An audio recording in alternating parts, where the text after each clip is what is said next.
Gente, como vocês passaram de ontem? Do Jogo do Brasil? E aí, bem? Depois de ter gritado até...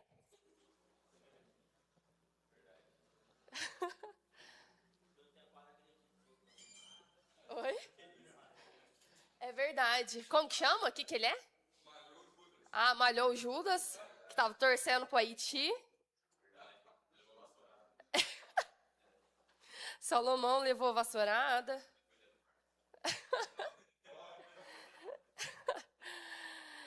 Gente, antes de eu começar aqui, quero pedir que todos estendam a mão aqui para mim.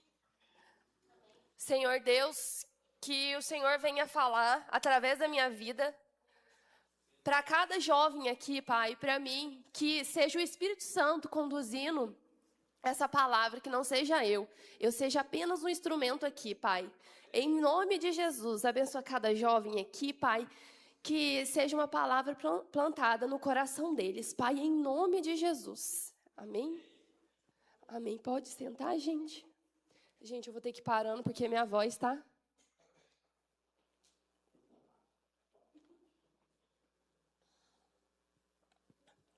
Bom, gente, eu tava pensando aqui que palavra que eu ia dar. E aí eu tava com uma palavra, aí eu falei pro Marcos, nossa, o que será que eu dou? Ele falou, dá alguma coisa que você tá vivendo, né? Aí eu falei, nossa, mais difícil ainda, né? Porque é alguma coisa que a gente está vivendo com Deus, mas é alguma coisa que eu creio que todos aqui já teve que enfrentar, que é escolher confiar em Deus. Quem aí realmente confia e descansa no Senhor? Ou normalmente só fala assim, eu estou confiando no Senhor, mas aí não dorme de madrugada. A Sara só falando assim, não dorme, não descansa. Então, eu acredito que o Senhor tocou nisso, porque é algo que eu estou passando, sobre confiar no que o Senhor tem para mim. E eu vou começar falando um pouquinho aqui da minha vida. Acho que todos aqui já me conhecem, né? Sou Isabela. Vim de Green Cable, Cabo Verde, 1 hora daqui. Gente, essa cidade, vocês têm noção, no censo de 10 anos atrás, tinha 15 mil habitantes. Agora, saiu 5 mil habitantes, ou morreu, né? Mas aí tinha 15 mil e agora está com 11. Nunca vi isso. Só em Cabo Verde mesmo. E aí, gente, eu cresci lá. Saiu de lá. Oi? Saiu de lá. Você Menos 2, né? Eu e o Marcos. 8 mil. Agora tem 8 mil. Gente, e aí eu cresci na Assembleia de Deus lá. Tem mais que veio da Assembleia aqui, não teve? Ana, Davi, Salô. Lavínia também? E aí, um tempo eu ajudei as crianças lá. E aí chegou no meu... Quando eu fiz 17 anos, na idade de Salomão, eu tinha que escolher uma faculdade para fazer. E aí eu falei, meu Deus, e agora, né? Que faculdade eu faço? E escolhi administração. Eu fiz 6 meses de administração aqui na PUC. Só que, gente, eu comecei a fazer e aí eu falei, nossa, mas parece que eu não estou gostando.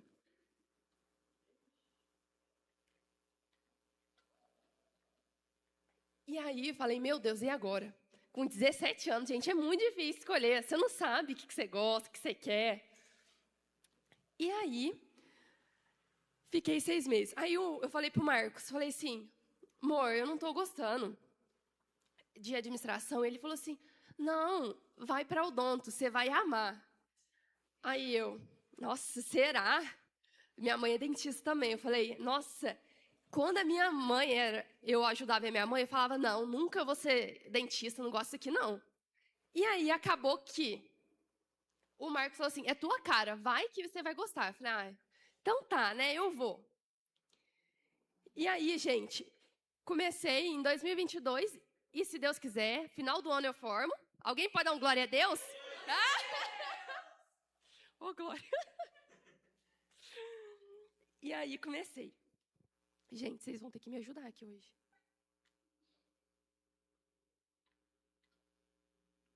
E aí comecei. Então, o primeiro passo. Salomão não estava ouvindo aqui, viu, Salomão? De escolher a faculdade. Que eu estava falando de escolher a faculdade. Oi? Pergunta pro Marcos, que ele te dá a resposta. E aí, gente, o meu processo com confiar em Deus foi escolher a faculdade. Porque a gente tem 17 anos, a gente não sabe o que a gente quer para a nossa vida inteira, trabalhar com aquilo. Então, o primeiro passo foi a faculdade, escolher a faculdade. Segundo passo, eu e o Marcos estavam com 3 anos e meio de namoro, ele me pediu em casamento. E aí, ele me pediu em fevereiro. E aí, a gente marcou em julho o casamento. Aí, gente... Não deu tempo nem de arrepender, voltar atrás. Gente, Sara e Davi sabe. Casamento não é confiar em Deus? Gente, você começa a fazer as contas. Ó, pra vocês terem noção. Maquiagem normal é R$200. Maquiagem de noiva, 2.000. Que é isso? Aí...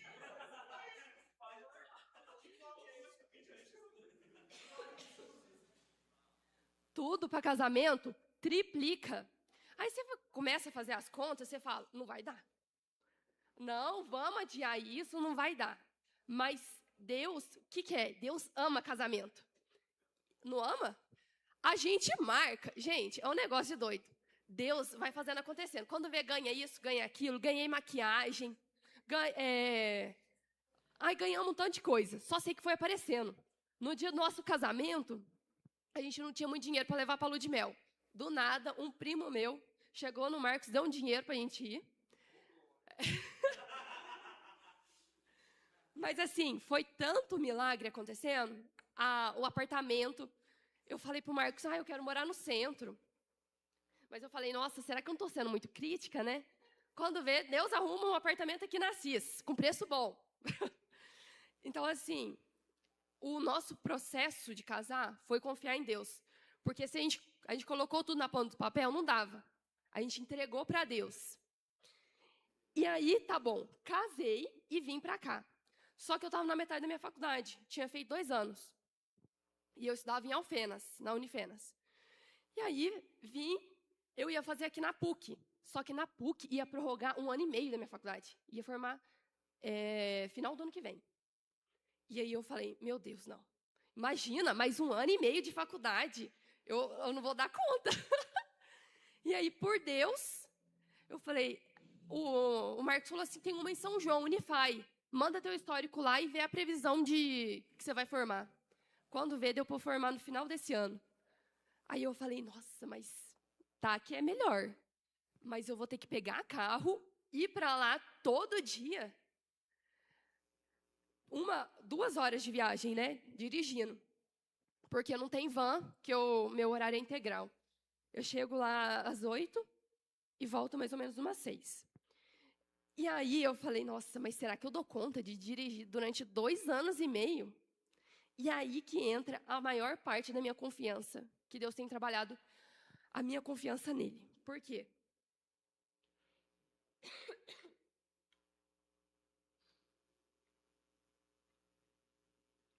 Gente, você pegar a estrada todos os dias, você tem que criar uma dependência de Deus. Porque, assim, acaba que você for ver mesmo, um carro pode vir aleatoriamente batendo você morrer. Não é? Mas você cria um ambiente de dependência, porque você está cansado, você está com fome, está chovendo, você tem que pegar a estrada. Então, esse momento de ter que pegar a estrada, 1 hora para chegar lá, ter esse momento de espera até chegar na faculdade, para voltar, Deus criou um ambiente de eu confiar nele e ser mais dependente dele. Porque muitas vezes, é aqui perto, a gente vai rapidinho, volta, mas não.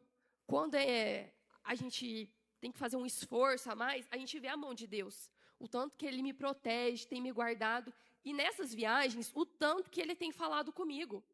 Então, assim, eu vejo o propósito do Senhor me moldando enquanto eu fui para São João. Bom, dei um início aqui da minha caminhada de confiar no Senhor e tudo que Ele tem feito na minha vida. E Ele ainda tem tratado. E eu queria ler em Isaías 26, 4.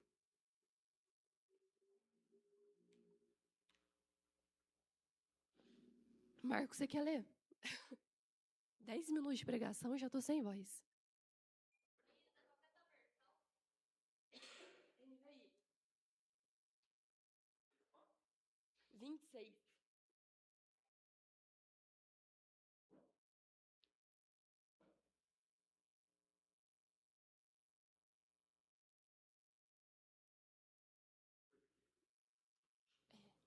É a minha.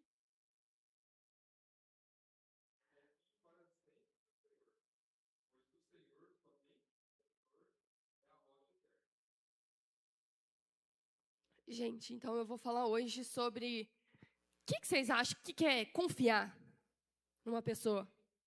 Fala aí, Marcos. Quando você confia numa pessoa. O que quer dizer você confiar numa pessoa? Fala com as tuas palavras.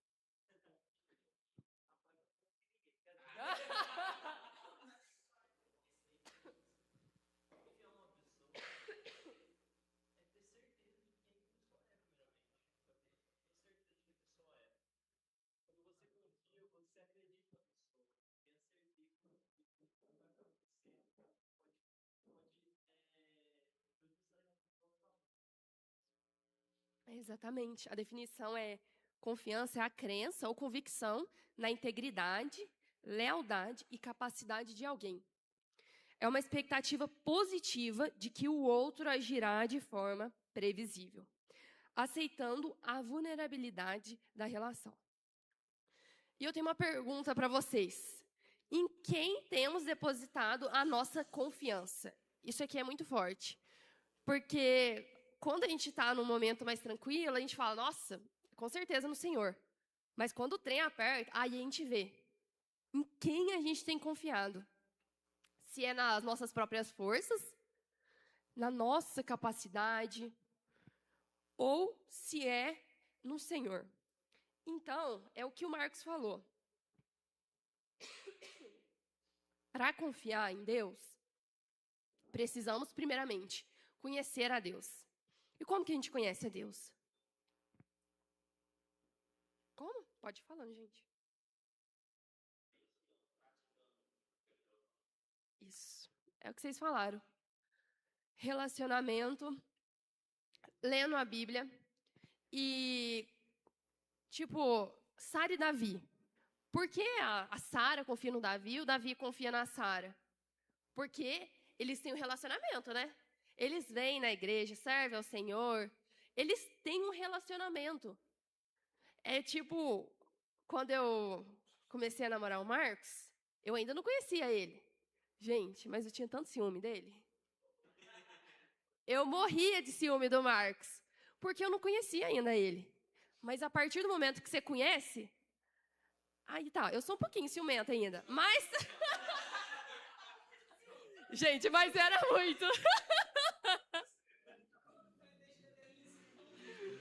Mas tô brincando, não sou tanto não. Um pouquinho tem que ter, um pouquinho de ciúme tem que ter. Mas eu tinha um ciúme excessivo. Por quê? Eu não tinha confiança. Eu não tinha tempo de relacionamento. Eu não tinha tempo de relacionamento com ele. Aí, conforme a gente foi tendo tempo de relacionamento, eu peguei confiança nele. Então, agora é um ciúmezinho só. Não, mas eu sou bem tranquila. Marcos, fala, eu sou tranquila ou não? Ela é. Gente, brincadeira.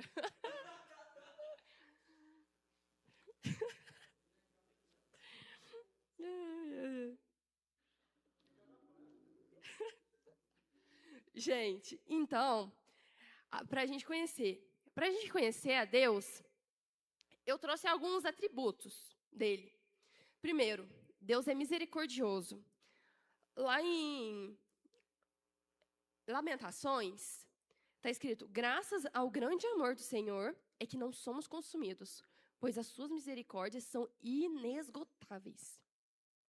Renovam-se a cada manhã, grande é a sua fidelidade. Gente, esse é um atributo maravilhoso de Deus, porque Deus é misericordioso. Então, por mais que a gente é falho, a gente é humano, mas a sua misericórdia renova a cada dia. Não é lindo isso?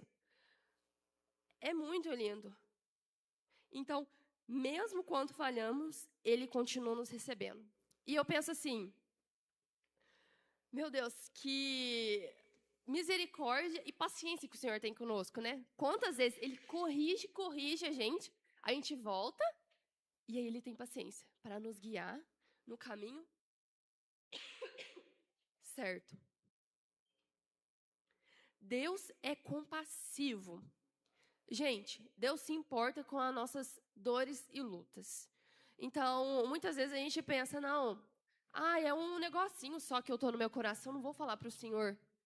Mas Ele se importa conosco. Ele se importa com as mínimas coisas, nossa. Então, às vezes a Ana tá com uma questão na escola. Ora, pede ao Senhor isso. Porque Ele é compassivo. Outro ponto. Deus é perdoador. Gente, a cruz é o maior exemplo disso. De que os pecados que Ele estava lá sofrendo foram nossos. Então, Ele nos perdoou. Que coisa linda, né?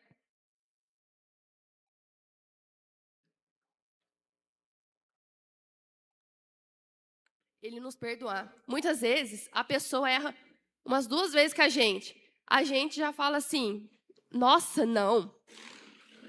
Mas ele não merece meu perdão, ele não merece minha misericórdia. Mas Deus tem misericórdia, Deus nos perdoa todos os dias. E outro ponto, Deus é onipotente, onipresente e onisciente. Isso é lindo. E eu acho que é muito difícil para a nossa cabeça entender isso. Que Ele é onisciente. Como que Ele está em todo lugar? Que Ele onisciente, Ele sabe de tudo. Ele é onipresente, Ele está em todos os lugares. E onipotente, todo o poder está nas suas mãos. A nossa cabeça é muito pequena para mensurar o tamanho de Deus. O quão maravilhoso Ele é.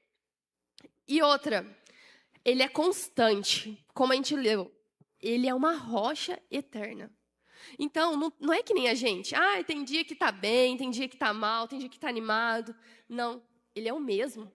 Hoje, Ele é o mesmo. Há 2000 anos atrás, Ele vai ser o mesmo. Ele é constante.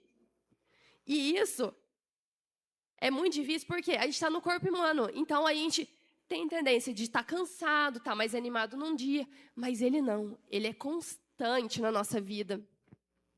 E isso pode estar, às vezes, mas eu fiz isso. Não. Mas se ele é fiel no que Ele falou, e constante na sua palavra. Gente, mais algum atributo de Deus que vocês lembram aí, além do que eu falei? Pode falar. Que vocês lembram?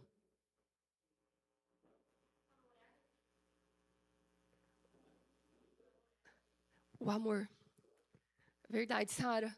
O amor de Deus, o amor ágape, que trouxe o maior sacrifício para nossas vidas. Mais algum? Nenhum? Pode falar aí.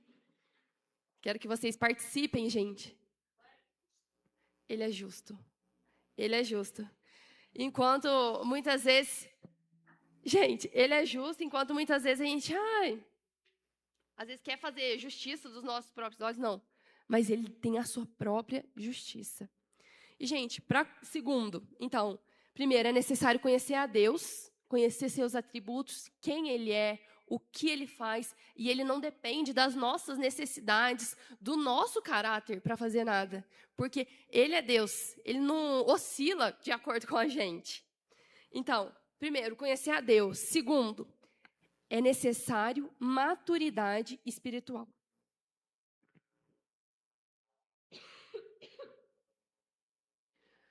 Muitas vezes temos dificuldade de confiar, por quê? Gente, vocês já viram criança numa fase que pergunta? Aí você vai colocar uma coisa pra criança, aí ela, mas por que isso? Mas por que isso? Por quê? Por quê? Por quê? Cara do Davi. Muitas vezes... Salomão ainda? Nos seus 17 anos.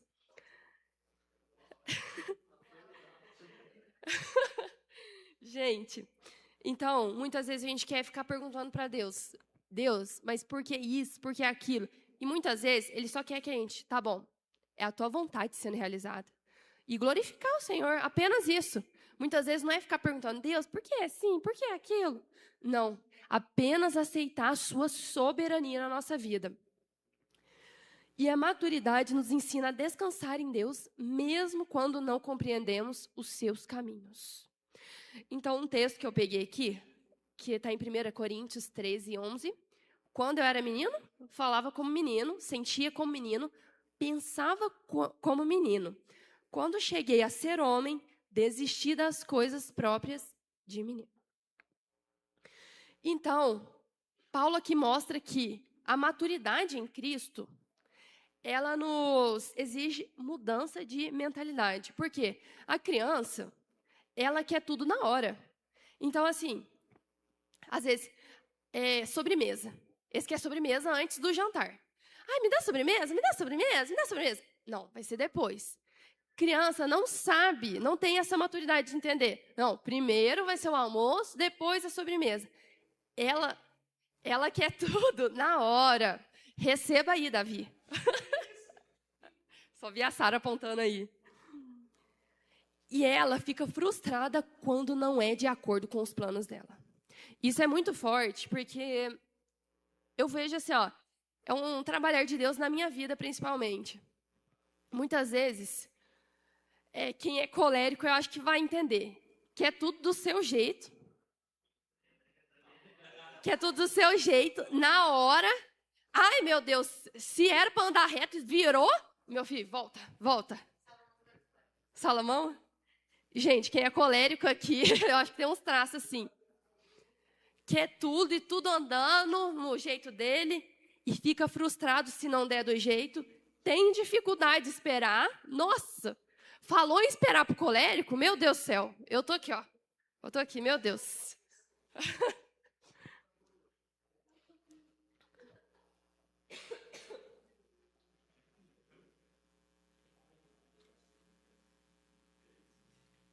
Mais um cristão maduro, ele aprende a esperar o tempo de Deus. Isso é uma maturidade que, quando eu vou para São João, às vezes, Deus tem muito treinado minha paciência, porque às vezes eu queria só chegar em 10 minutos na faculdade. Aí eu tenho que ir 1 hora. Ah, principalmente, vocês já andaram por Águas da Prata, né? Sempre tem caminhão lá. Aí, gente, quando eu comecei a ir para São João, eu, a colérica impaciente, lá em São João, na avenida de início, sem paciência com os caminhões a 20 por hora, falei, eu tenho que chegar logo na faculdade. Ultrapassava os caminhões.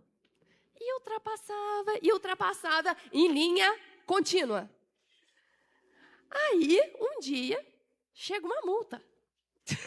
Uma não. 2 multas de ultrapassar em faixa contínua. Aí, quando vê, só aquele susto, né? E o carro estava na carteira do meu pai, as multas chegando tudo na carteira do meu pai quase perde a carteira. E aí, Deus tem trabalhado nisso, por quê? Águas da Prata, gente, eu tenho que andar a 10, a 20 por hora, e eu lá querendo apertar o pé. E aí, Deus, não, é o processo, todo dia, você tem que andar 20 por hora ali atrás desse caminhão. E aí, tudo isso, Deus tem trabalhado na minha vida. E vocês podem aplicar, às vezes, na vida de vocês. Às vezes, nossa, Deus, eu queria tanto, sei lá, um celular novo. Mas, às vezes, juntou dinheiro? Não, mas eu parcelo. Mas o teu cartão tem limite, você vai conseguir pagar? Então, muitas vezes, Deus quer nos tratar gerando em nós paciência. E eu acredito que isso é uma paciência que Deus está gerando em mim. E um cristão maduro, ele entende que Deus vê o que ele não vê. Então, às vezes a gente, nossa, mas eu quero chegar logo em São João, eu vou ultrapassar os caminhão lá e nem ligo. Aí levei multa, né? Levei multa. Gente, eu ri porque já levei 6 multas, pra vocês terem noção. Completei minha 7ª agora.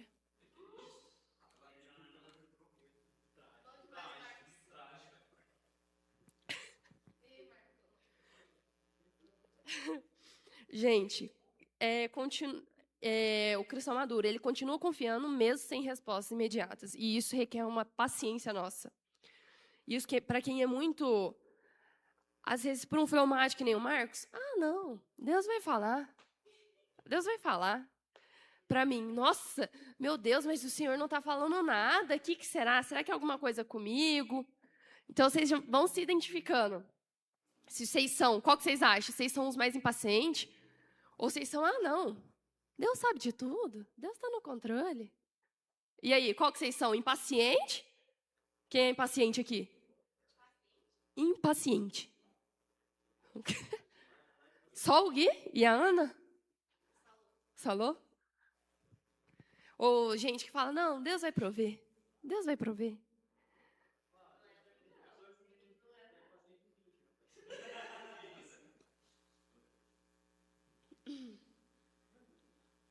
Gente, então,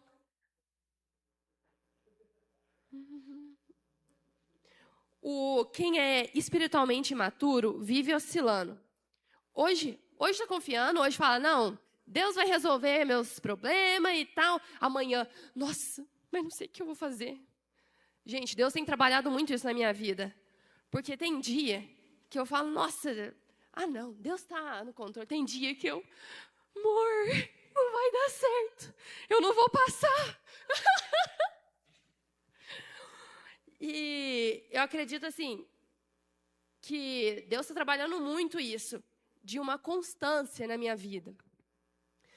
Mas quem amadurece em Cristo desenvolve confiança firme e constante. Então, quanto mais maduro, menos ansiedade, porque a ansiedade é o quê?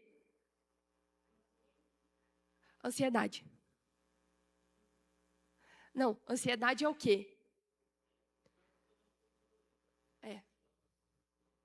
E isso mostra o quê? Gente, isso é muito forte. Eu ouvi, mas eu falei, nossa, é muito forte.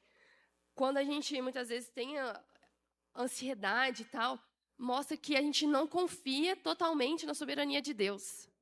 Então, a gente está confiando muito na gente.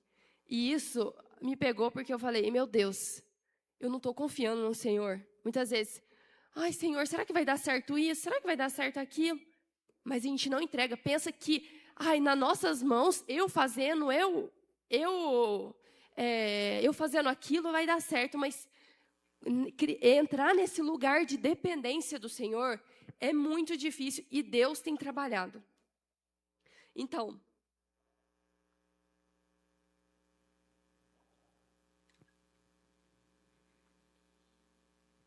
primeiro, precisamos conhecê-lo. Segundo, precisamos ter maturidade espiritual. E terceiro, a confiança em Deus exige fé. Fé não é baseado nas circunstâncias. Gente, tem de Abraão, né? Que é o pai da fé. Gente, pensa, você ficar 20 anos esperando um filho. Por mais assim, que ele cometeu uns erros, né? Que foi Ismael, que quis, Sara, né? Quis adiantar o processo. Fala, não vai vir nada de mim, vai ter que ser com a serva. Mas também tem de Noé. Gente, eu penso assim, eu estava pensando hoje. Que loucura. Hoje a gente fala, né? Nossa, você tem que confiar e fala-nos da Bíblia. Mas às vezes, se Deus pede uma coisa menor, Noé foi uma arca. Pensa, do nada fala, nossa, vai construir uma arca do tamanho de um estádio. Colocar os animais vão entrando. Se você for pensar com os olhos físicos, você fala, loucura. Os animais iam entrando e viver todo mundo numa arca. Mas quando você vê pelos olhos espirituais, a gente fala, nossa, como Deus é maravilhoso. E a gente vê as histórias da Bíblia, mas às vezes o mínimo que Deus quer fazer na nossa vida, a gente custa acreditar. Às vezes, nossa, olha, ele entrou, ele teve fé, fez uma arca. Abraão esperou 20 anos pelo filho. Mas, nossa, Deus falou que vai arrumar uma namorada para mim, eu não estou acreditando. Às vezes, coisa básica na nossa vida, a gente não está acreditando. Deus vai arrumar um pretendente para a vida de vocês. Quem dá um amém?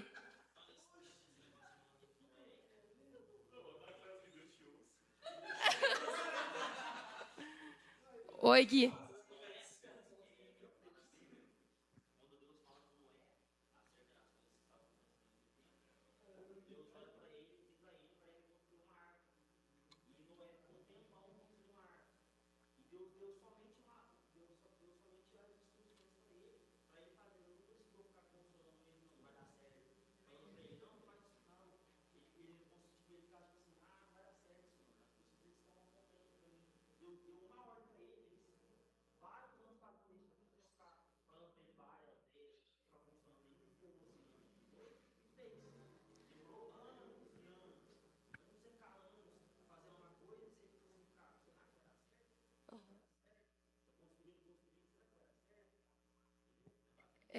É isso que o Gui falou mesmo.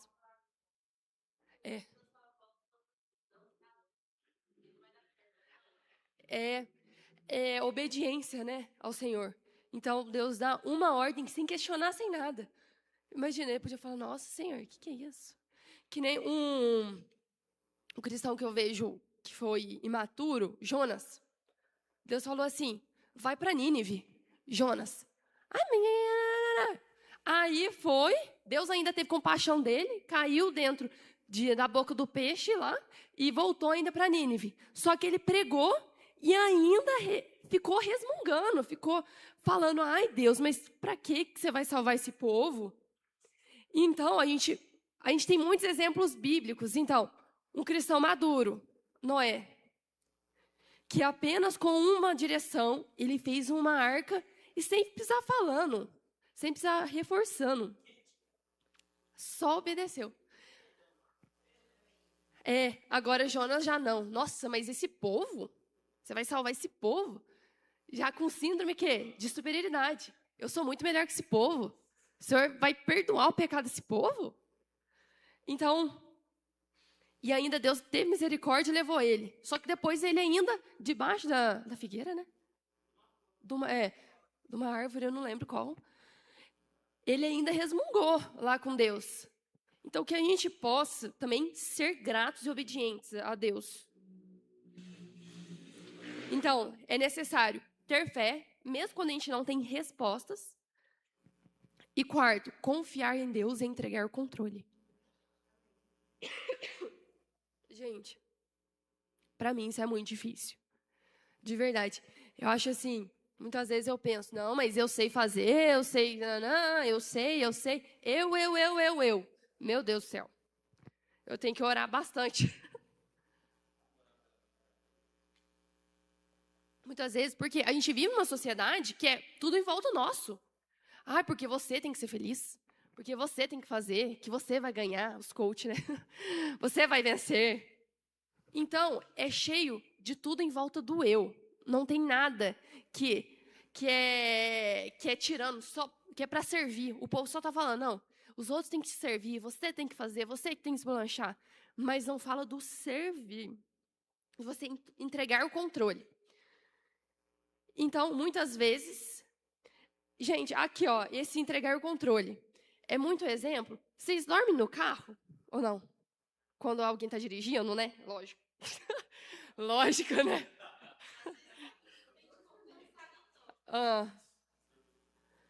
Mas assim, gente, eu acho assim, ó, a gente dorme quando a gente confia no motorista, né?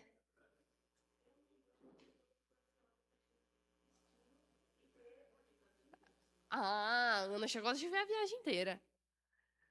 Gente, mas olha, eu confio no controle do Marcos. Toda vez que ele pega, eu durmo. Eu durmo bastante. E ele tira foto de mim.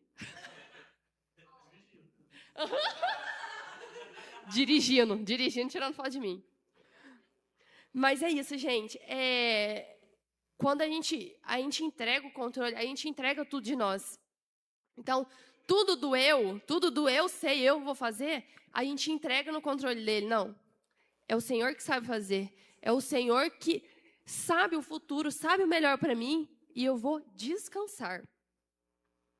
Porque quando a gente confia só em nós, cresce orgulho.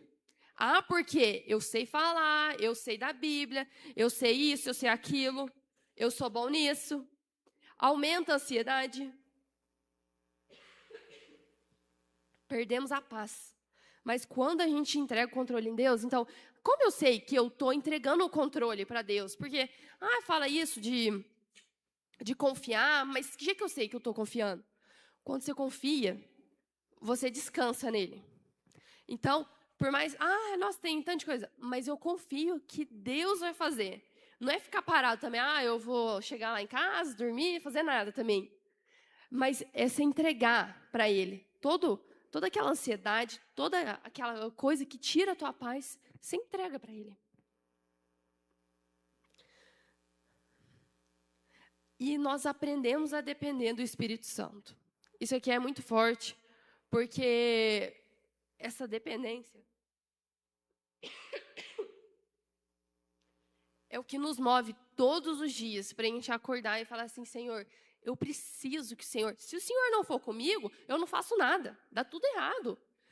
Se o Senhor não for comigo, eu não sei nada. É o Senhor que capacita. Em Isaías tem um versículo, acho que é Isaías 17, que fala que é o Espírito que capacita, que dá entendimento. Então, que a gente possa ter essa dependência do Espírito Santo, para que Ele possa nos dar o conhecimento, nos dar o entendimento.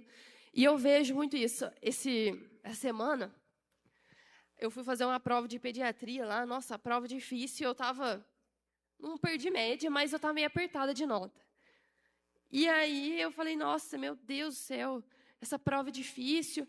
E aí entreguei para Deus. E aí foi Ele mesmo. Ele que me deu. Gente, eu peguei a prova, eu quase chorei. Eu nunca tive isso. Eu peguei a prova, quase chorei. Que eu comecei a ler. Eu falei assim, o que será que estava falando, né? Será que eu estudei certo? E aí eu só falei, Espírito Santo, ilumina a minha mente. E aí, por fim, deu certo a prova. Já passei, já concluí o semestre. Graças a Deus! Ô, glória! E, gente, é sobre isso. É sobre depender. Falar assim, se eu posso estudar o quanto for. Às vezes a Ana na escola, estuda o quanto for. Mas se não for o Espírito Santo para iluminar a nossa mente, a gente não consegue fazer nada. Dá branco na prova, não lembra. Então, isso é um exemplo da prova. Às vezes no trabalho, eu acredito que a maioria trabalha aqui. Fazer o trabalho com excelência. E é o Espírito Santo que nos move a fazer tudo com excelência que a gente for fazer. E talvez hoje Deus está pedindo para você soltar alguma coisa, alguma preocupação, algum medo, algum plano. Gente, às vezes, disso de plano também. Às vezes um plano, a gente, não. Esse plano é o que eu tracei na minha vida e eu vou fazer. E às vezes esse plano dá tudo errado e não é isso que é. Vamos supor, eu comecei a faculdade lá. Nossa, também não é o que eu queria e tal. E Deus recalcula a nossa rota e que a gente possa estar firmado nos propósitos dele.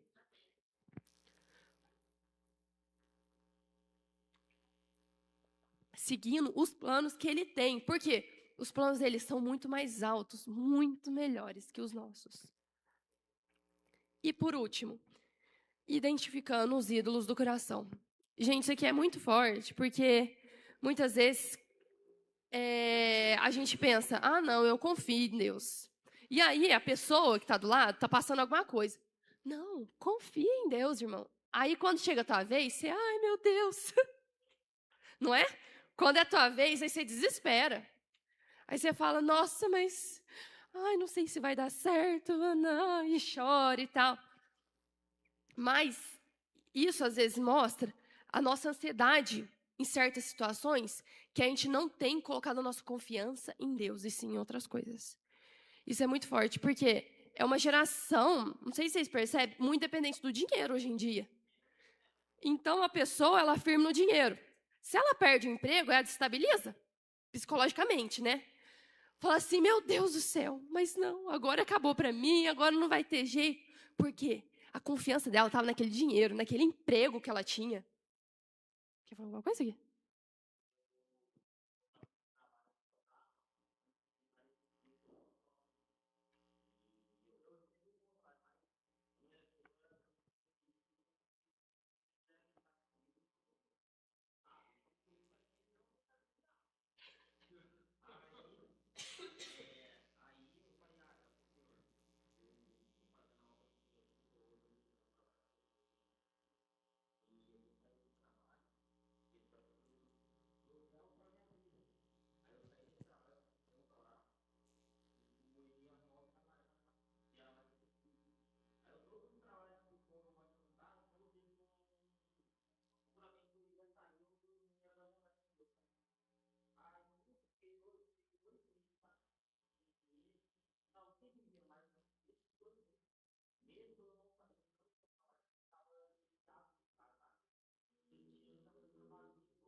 Aham.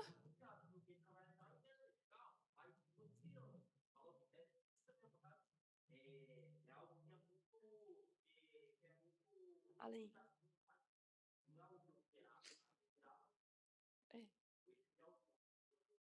É, exatamente. Quando a gente confia em Deus, Ele nos surpreende com coisa muito melhor do que a gente esperava, não é?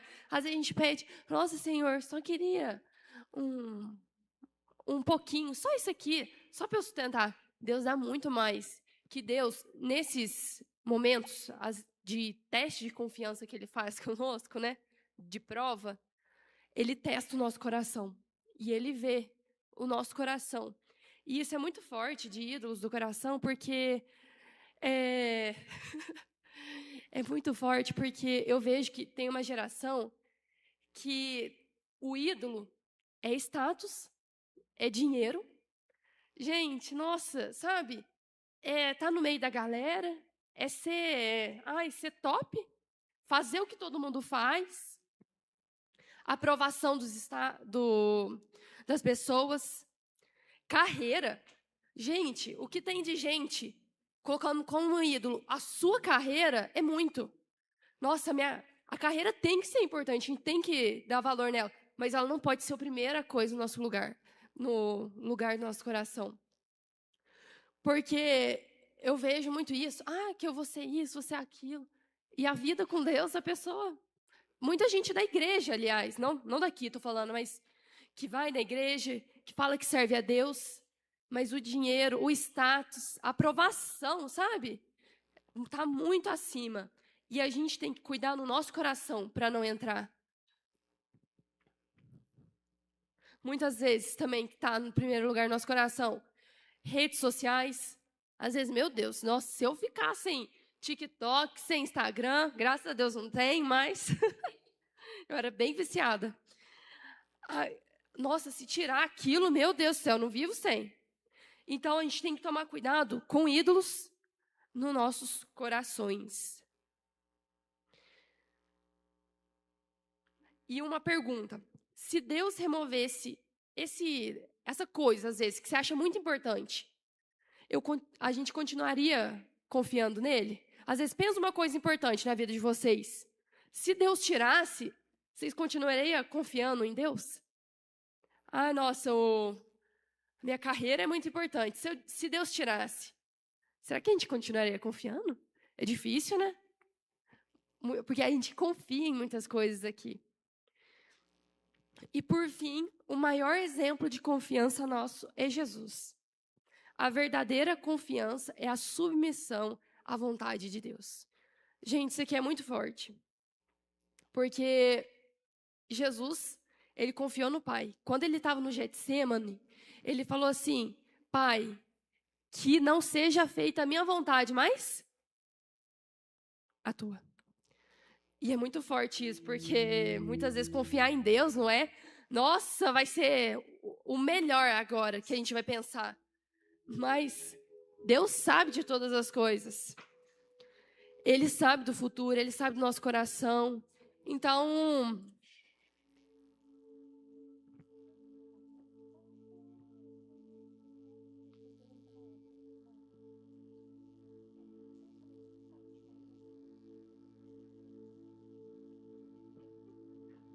Qual que é o nome dessa outra?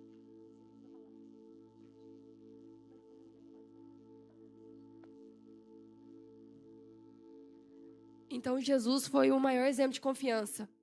Ele, gente, eu penso Jesus ali, no Getsemane. Nossa, meu Deus, aquele peso do pecado nele. E ele, não, pai, mas eu confio no Senhor, porque ele confiou no pai dele. Ele sabia. Nossa, eu acho isso aqui muito forte, porque é o maior exemplo de confiança. Se entregar na cruz, porque o pai tinha um propósito. Porque o pai tinha um propósito para as nossas vidas. E Jesus falou que não seja feita a minha vontade, mas a sua. Que a gente possa todos os dias, ai, mas eu quero isso, né? Cristão imaturo, mas eu quero. Mas que ele fala assim, pai, esse é o desejo do meu coração, mas que seja feita a tua vontade. Será que a gente está preparado para receber a resposta de Deus? O que vocês acham? Será que a gente está preparado para falar, não, às vezes, não é isso. Às vezes, nossa, mas eu quero namorar agora. Mas eu quero alguém agora. Não é a hora. Às vezes, Deus quer trabalhar mais no teu coração solteiro. Né, Ana, ainda não é a hora da Ana. A Ana ainda é novinha. Mas Deus sabe de todas as coisas. Então, às vezes, a gente quer antecipar muita coisa. Às vezes, nossa, eu quero fazer tal faculdade. Às vezes,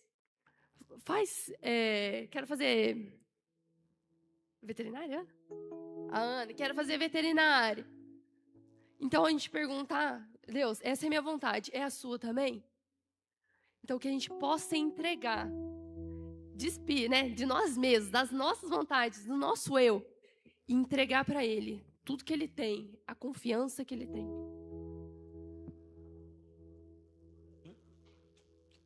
Pode ir? Eu tenho um Deus que não vai deixar